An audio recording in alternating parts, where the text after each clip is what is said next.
હા, ડૉક્ટરે એક દર્દીને કીધું કે તમે દારૂ પીવો છો? તો હું તો દર્દી હળવેકથી બોલ્યો, એ કે હમણાં જારવો મારી ઘરવાળી ટિફિન લેવા જાય ને ત્યાં આપણે બે પાયો તમારી ઓફિસમાં બેહીને પીવું.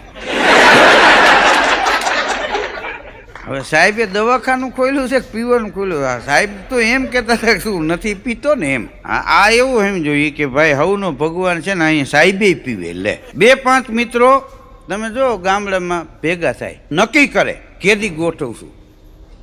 એનો આખો પાછો પ્લાન થયો, જેમાં મકાન બાંધવામાં આર્કિટેક્ટ આવે ને એમ. કેદી પીવું? તો કે એક કામ કરો, મંગળવારે રાખો. કેમ? તો કે બુધવારની રજા હોય ને. રાતે વહેલા મોડું થાય, સવારે જગાય ન જગાય, કાંઈ પ્રોબ્લેમ નહીં, કાંઈ તકલીફ નહીં. તો કે પણ આપણે છે ને એક શેરીએથી ન હાલવું. તો એ કે તારે ઓલા દરવાજેથી ને આમ પરવાડે આવું, હું આમથી આવું, એક આ મોતી બજારેથી ને હાલે, જેથી કરીને લોકોને ખબર ન પડે.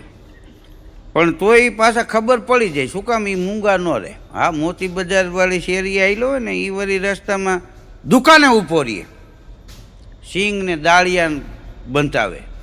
તો કોક સામું જોવે ને, વગર પૂછે બોલતો હોય, એ કે વાળીએ મજૂરના છોકરા બચારા ખાય ને.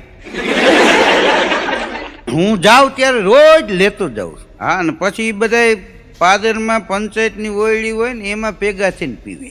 હા, તો એક જણાને તો વીછી કળી ગયો, રાડો રાડ્યો, આય સુધી હબક આવે, વીછી ચડ્યો, બધા ભેગા થઈ ગયા. આનું શું કરવું?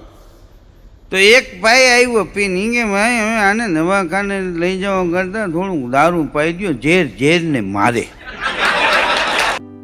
Make sure to subscribe to the channel so you don't miss any updates.